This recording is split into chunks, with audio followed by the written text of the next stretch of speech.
Bonjour chers internautes de la Diaspora Black News. Aujourd'hui, nous avons la chance d'interviewer Kormadio Bimwala Jaurès, chef de restaurant de Fusion d'Afrique.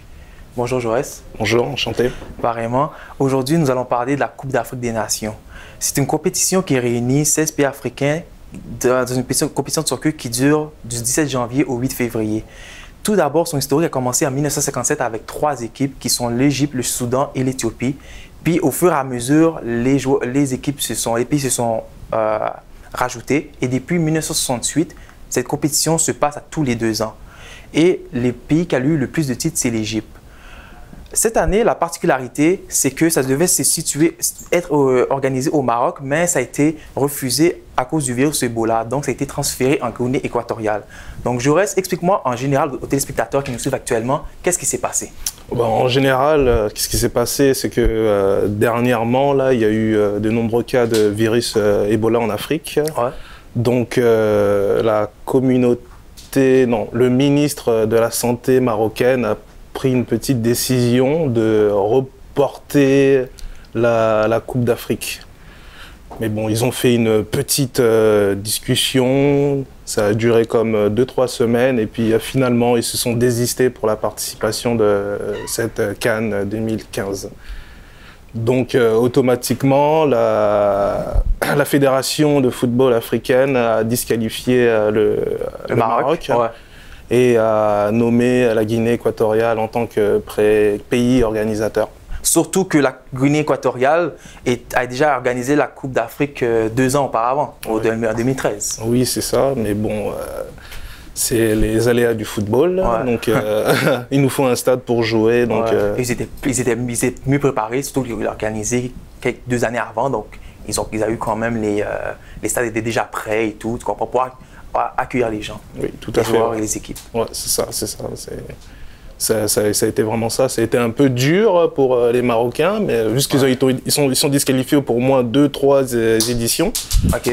Donc, ça fait pas toujours bien sur un CV d'un pays, quoi. Surtout que ça va remettre en cause leur football, leur équipe, parce que si tu me dis qu'ils sont disqualifiés pendant 2-3 éditions, donc ça va être pour longtemps. Oui, ça va être pour vraiment longtemps. Là. On ne va pas voir l'équipe du Maroc dans les phases de football. Pour la Coupe d'Afrique ou pour tout championnat africain ou continental Là, c'est plutôt la Coupe d'Afrique, là. C'est plutôt la CAN. Ok. Parce que c'est pour la CAN. Ouais. Bon, pour la Coupe du Monde, je pense pas. Ok, d'accord. Donc, tout championnat continental, ouais. Pour la Coupe du Monde, phase de qualification, le Maroc sera présent. Ouais, tout à fait. Ok, d'accord. Donc, merci pour cette analyse-là, Jaurès.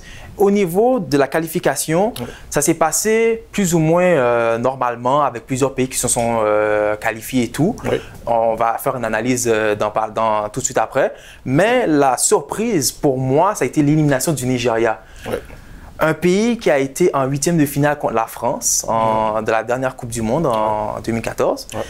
Et ils ont de très bons joueurs. C'est les champions en titre. Ouais. Ce sont les champions en titre. Ouais. En 2013, ils ont gagné le Burkina Faso. Ouais. Et ils ont quand même de très bons joueurs. Nyama, John Obi Mikel et Odewinji. Qu'est-ce qui s'est passé? Tu penses qu'il s'est passé genre dans ça? Pour moi, c'est plutôt c'est le football. Hein. Le football, c'est aléatoire. Aujourd'hui, tu joues bien, demain, tu joues pas bien parce que tu n'as pas suivi un entraînement ou l'équipe n'est pas soudée ou par rapport au pays. C'est comme ça, quoi. C'est vraiment le football. Là, le football, c'est très aléatoire, quoi. Surtout la CAN, parce qu'elle a une particularité, cette CAN, c'est que chaque année, il y a toujours un nouveau champion, un nouveau prétendant, un nouveau outsider, comme on dit. Là. Ouais, mais donc, surtout pour un pays comme le Nigeria, qui ont été souvent en Coupe d'Afrique, c'est un pays très connu au niveau africain, puis pour cette fois-ci, bon, ils sont pas présents. Mais ce n'est que partie remise, on pourrait dire. Ouais, c'est ça, ouais, c'est partie remise. Ils ont fait une très belle, une très belle Coupe du Monde. Ouais. Donc, je pense qu'ils ont lâché des plumes à la Coupe du Monde. Et puis là, la Coupe d'Afrique, ils ont dû relever le pied. Et puis ils se sont dit, peut-être à l'année prochaine. Ouais. Je sais pas, mais bon. J'espère qu'ils vont retourner. Ouais, c'est ça. C'est un gros coup dur pour eux aussi, là. C'est ça, pour l'équipe, pour le pays. Tout à fait. Ouais. Ouais. Bon, au niveau... alors maintenant, on va parler des groupes qui seront présents. Oui. Pour le groupe A, on a la Guinée équatoriale, on a le Burkina Faso, on a le Gabon, puis on a le Congo-Brazzaville. Oui. Qu'est-ce que t'en dis? Qu'est-ce que tu penses pour ces pays? Qu'est-ce qu'on pourrait dire pour ces pays? Pour ces pays, le groupe A, c'est un groupe assez ouvert.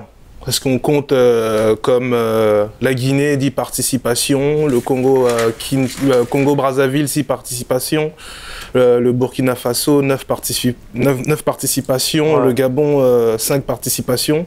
Donc c'est des pays assez ouverts pour prétendre une place de premier ou de deuxième.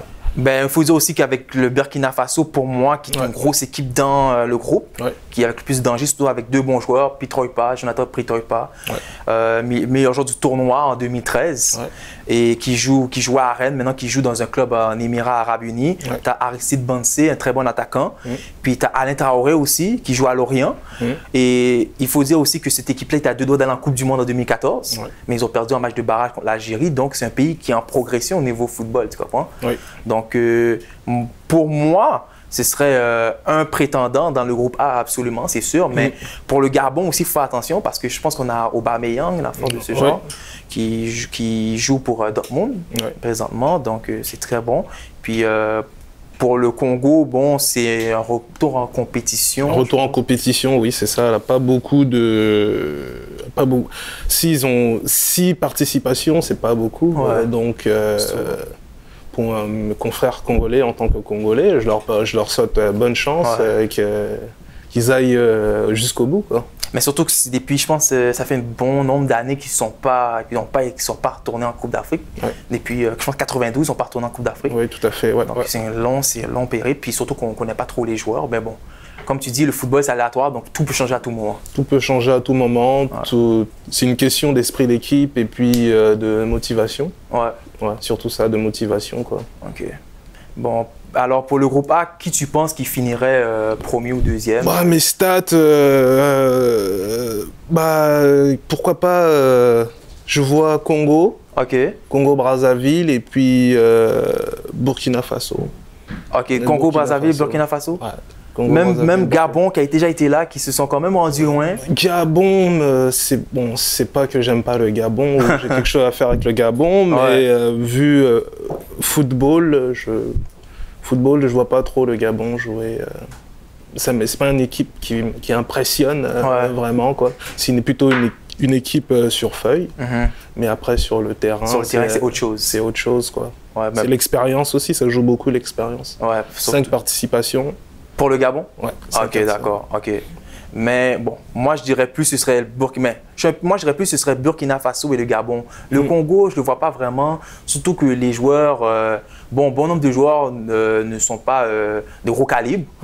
Même si c'est vrai que pour le Gabon, on a seulement Aubameyang qui est de gros calibre, mais je ne vois pas les Congolais, Congo-Brazzaville aller au second tour. Moi je vois plus ce serait Burkina Faso et le Gabon qui iraient. On pourrait dire ça, mais déjà, Burkina Faso, pour une petite histoire, après la chute de Blaise Compaoré, tout ça, là, ça peut ramener une autre vague de force, de jeunes qui veulent aussi se montrer, là, comme la Tunisie. Et pourquoi Congo-Brazzaville? Parce que tout simplement, ça fait longtemps qu'ils n'ont pas participé. Et puis, il y a le Congo-Kinshasa à côté qui joue, donc c'est comme... c'est pas un derby, mais c'est comme un exemple à suivre, quoi. Il faut que les deux Congos se suivent et s'unissent pour aller au moins jusqu'en quart ou demi-finale. En espérant que ce soit Congo puis Congo-Brazzaville se rejoignent. C'est ça. Durant la compétition, si c'est pas en demi-finale, si c'est pas en finale. Tout à fait, On ne sait pas quel miracle qui pourrait arriver, on ne sait jamais. Tout à fait, D'accord. Donc, pour le groupe B, on a la Zambie, la Tunisie, le Cap-Vert, puis la République démocratique du Congo. Pour moi, c'est un groupe qui va être totalement très ouvert parce que, personnellement, je ne peux pas dire qui finira parmi les premiers, qui sera qualifié. Donc, qu'est-ce que tu peux dire par rapport au groupe B ou aux téléspectateurs qui te suivent actuellement? Pour le groupe B, c'est mon groupe un peu, mon groupe à moi, parce qu'il y a mon pays, sans amalgame, bien sûr. Parce que déjà, la RDC a sorti 3e meilleur du groupe. C'est une équipe assez jeune, bien soudée. Ça fait très longtemps qu'ils jouent ensemble. C'est 16e participation à la Coupe d'Afrique. Et comparé au Cap-Vert, où il n'a fait qu'une seule participation.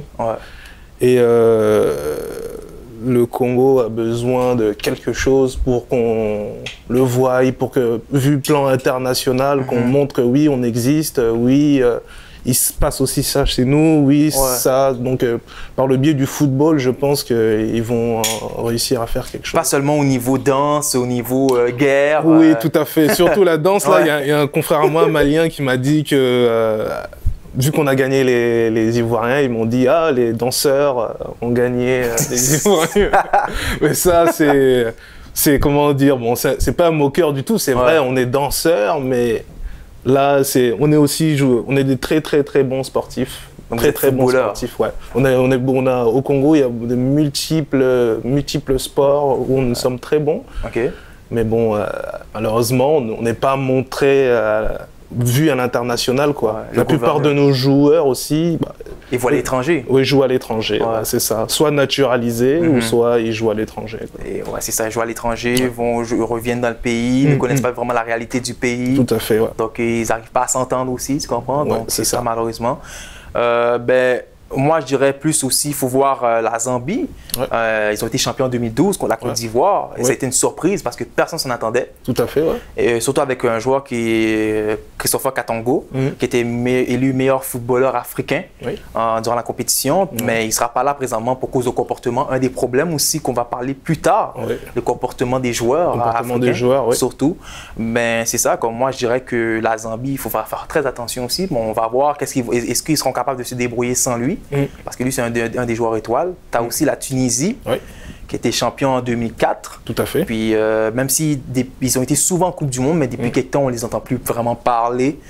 Donc, c'est ça aussi. Surtout que des années 2000, début 2000, ils étaient vraiment très forts, la Tunisie. Tout à fait. Et il faut vraiment faire attention. Qu'est-ce que tu pourrais dire par rapport à ça? Pour ce que je peux dire pour la Tunisie, c'est pas une équipe qu'il faut niaiser, comme on dit au Québec ici, là, faut pas niaiser avec les Tunisiens. Faut pas prendre ça à la légère. Ouais, c'est ça, pas à la légère, parce que le football maghrébin a toujours eu un plus sur le football, comment dire, quand je dis Maghreb, après sur l'Afrique noire en général. C'est eux toujours qui créent les surprises, ou qui sont un peu peau de tâche, là, qui casse des groupes, mais vu le groupe là, je vois bien RDC, Tunisie sortir parmi les deux premiers. Parmi les deux premiers. Je vois bien RDC et Tunisie quand même. Moi quand même, je suis un peu du même avec toi. Sincèrement, je vois bien Tunisie et RDC, les deux premiers, même si le Cap-Vert, il faudra vraiment faire attention parce que c'est leur deuxième participation, c'est vrai. Mais lors de leur première participation, ils sont allés jusqu'en quart de finale et présentement, ils sont 40e au niveau classement à la FIFA. Pour un pays de 500 000 habitants, c'est quelque chose. Ouais, c'est vraiment quelque chose. C'est vraiment quelque chose. Mais comme on a dit tout à l'heure, le football, c'est aléatoire. Et puis, il faut, comment dire, il y a d'autres équipes qui ont plus d'ambition que d'autres. C'est ça aussi le problème. Quand je compare, je veux toujours comparer un peu le Congo, parce que je suis congolais, excusez-moi. C'est que le Congo et le Cap-Vert, déjà, c'est pas la même, comment dire, la passion du football, là, le soccer. Non, c'est sûr. C'est pas cette même passion là. Et puis un Congolais n'acceptera jamais de perdre contre un Cap-Verdien au football. Non, c'est sûr. C'est comme si tu me dirais le Brésil perdrait contre le Cap-Vert. C'est ça. C'est pas normal. C'est jamais ça. C'est un peu un blasphème, mais bon, c'est ça. Non, j'avoue, c'est quelque chose. C'est vraiment une surprise. C'est vraiment une surprise si tu verrais le Cap-Vert perdre contre le Congo, gagner contre le Congo. Ça va jaser sur les réseaux sociaux. Ça c'est clair. Et sincèrement, si le Cap-Vert ferait le premier tour, là, ce serait vraiment la grosse surprise. Ça serait vraiment la grosse surprise. Mais moi, je suis curieux aussi de les voir jouer, hein, parce que je vois pas. C'est vrai que j'ai pas encore trop suivi le Cap-Vert, mais c'est vrai, ça peut être une équipe de surprise, comme la Zambie aussi. Il ne faut pas sous-estimer les Zambiens. Vainqueurs en 2012. Mais tout le monde les a sous-estimés. Ils ont gagné pour la Côte d'Ivoire, je pense. Côte d'Ivoire, en 2012, c'est quelque chose aussi, tu comprends. Donc, le groupe B, c'est un groupe très aléatoire. On peut pas avoir des surprises. On peut avoir des ouverts. On peut dire que c'est un groupe ouvert. On peut dire que c'est un groupe ouvert. Un groupe ouvert, D'accord. Donc, pour le groupe B, c'est fait. Donc, comme je disais, je suis d'accord avec toi, Tunisie et République démocratique du Congo pour la phase de qualification pour le groupe B. Tout à fait. Pour le groupe C, un très grand groupe aussi. On a beaucoup de gros pays. On a Ghana, on a l'Algérie, on a l'Afrique du Sud, puis on a le Sénégal. Donc, ça, c'est un groupe très ouvert aussi. C'est un groupe très ouvert. C'est un groupe assez chaud, assez talentueux, là, parce qu'il y a beaucoup de grosses équipes, notamment l'Algérie. Ça, c'est mes favoris pour le tournoi même, tout court. Hein. Même pas pour le premier tour. Moi, j'aime bien le gardien. Là, très fort. Un très bon gardien qui a fait une bonne impression durant la Coupe du Monde. Ouais, c'est ça. Ils ont fait une très bonne Coupe du Monde. Ils nous ont porté l'Afrique haut à la Coupe du Monde. Là, donc, ça va, faut pas qu'ils jouent, j'espère qu'ils n'ont pas lâché tous leurs plumes en Coupe du Monde aussi, hein, parce que là c'est la Coupe d'Afrique et c'est différent, c'est un autre contexte. C'est plus court aussi. C'est plus court et puis le football africain est un peu violent, quoi. Plus dur, plus rude. Dur, voilà, plus rude aussi, c'est vrai. Mais il faut voir aussi, parmi l'Algérie, il faut voir que présentement c'est la meilleure équipe africaine pour le moment. Mais même s'ils ont été champions une fois dans la Coupe d'Afrique en 90, ils ont le meilleur joueur africain, ils ont le joueur africain de l'année, Yacine Brahimi, qui joue pour Porto.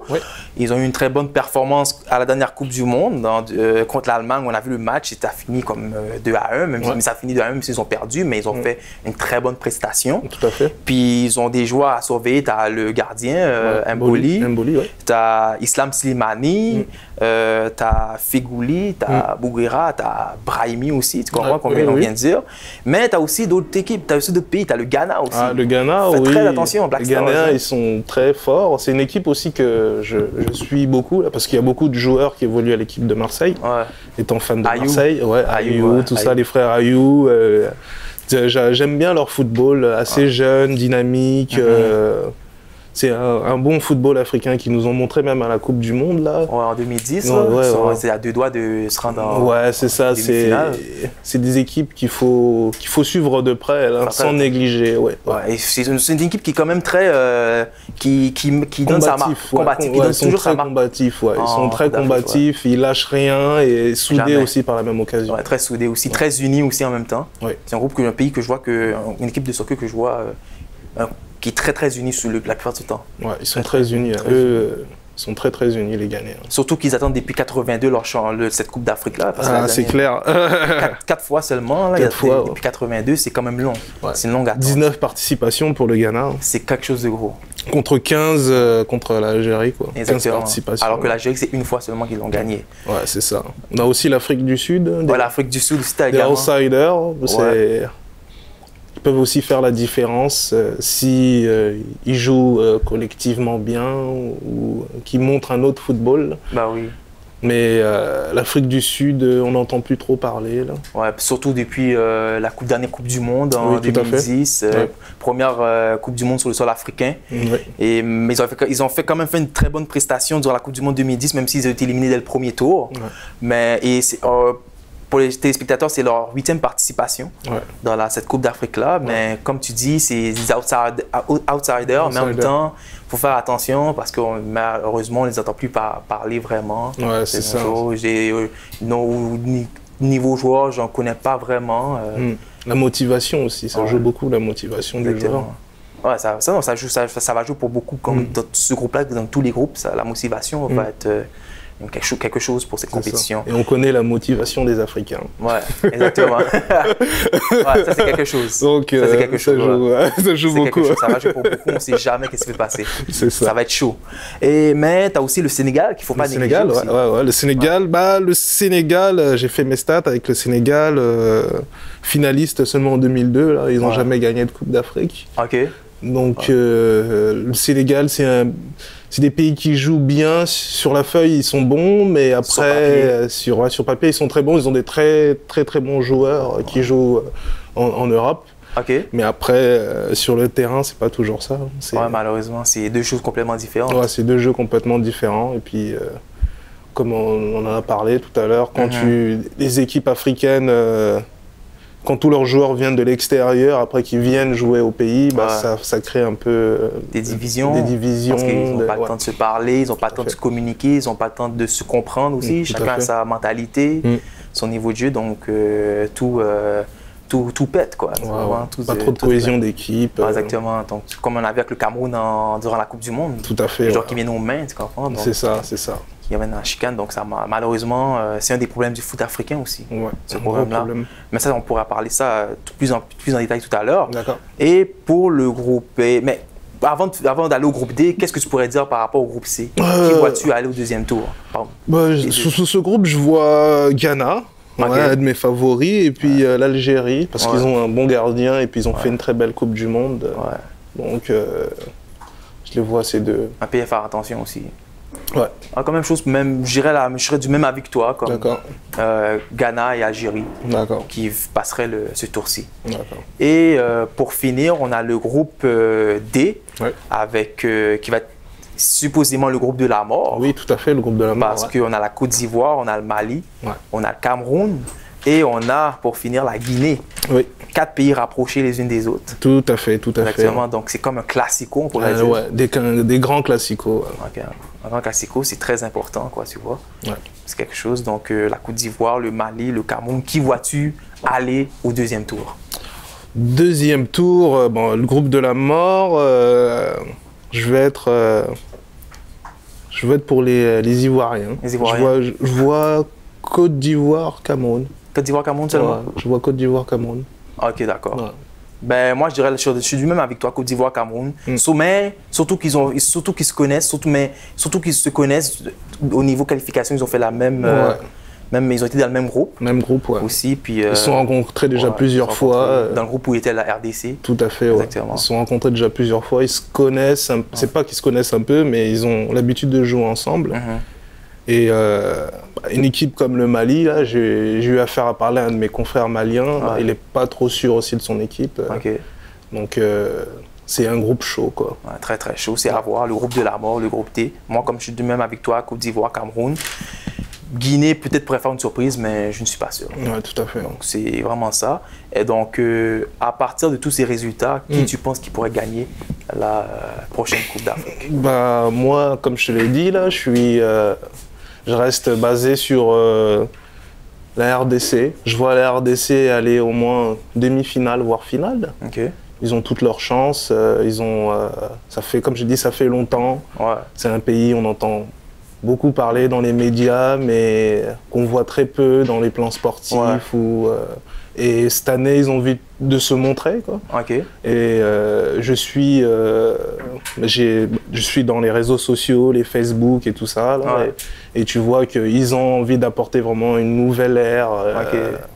Une nouvelle ère au pays, quoi, un peu pour tout le monde, quoi. Il y a beaucoup de gens aussi qui sont derrière, beaucoup de gens, beaucoup de gens de la communauté. Une nouvelle ère, une nouvelle dynamique aussi. Une nouvelle dynamique, tout à fait, Toujours les mêmes pays souvent qui sont toujours là, qui gagnent tout le temps. Tout à fait, parce que sachant que la RDC, excuse-moi, sachant que la RDC a gagné depuis 68 et 1974, donc ça fait un peu long, un bon de temps, quoi. Personne n'a vu ça, surtout nos générations à nous. Oui, c'est sûr. 74 dernier, c'est très très long là, donc tout le monde est allez. Ça ramène une fierté, tu comprends? Ça ramène une fierté pour le football africain. Mais moi je dirais de même, je ne serais pas du même avec toi, moi je dirais plus sur l'Algérie. L'Algérie, d'accord. Avec la très bonne prestation qu'ils ont fait en dernière Coupe du Monde. Puis au niveau africain, meilleure équipe africaine, des très bons joueurs, une équipe très soudée. Donc à moins d'une surprise, mais comme on dit tout le temps, le football, c'est une surprise. Les compétitions, surtout la CAN. Donc, moi, personnellement, je verrais l'Algérie pour être champion de cette Coupe d'Afrique 2015. Tout à fait. Donc, pourquoi pas en finale Algérie RDC. C'est à voir. C'est à voir. Avec un gardien congolais et puis. Ça va être la finale de rêve. Faire rentrer tous les buts. C'est la finale de rêve. Croyons, c'est la finale de rêve. Ah ça ouais. Très grosse finale. C'est à voir. C'est à voir. Exactement, c'est à voir. Donc merci chers internautes de nous avoir suivis pour cette interview. Donc à partir de maintenant, vous pouvez faire vos calculs, faire vos pronostics, car à partir du 7 janvier, tout va changer pour cette Coupe d'Afrique des Nations. Et n'oubliez pas, on va vous tenir au courant de la compétition. Et c'est ça. Donc, merci Jaurès d'avoir été enchanté, Samy, mon analyse sportive. Merci. Donc, on va te voir de plus en plus souvent, en espérant. Donc, chers téléspectateurs, j'espère que ceci vous a plu. Donc, ici, c'était Samy. Donc, ici, la Diaspora Black News, diversité, intégration et positivité. Merci, bonsoir.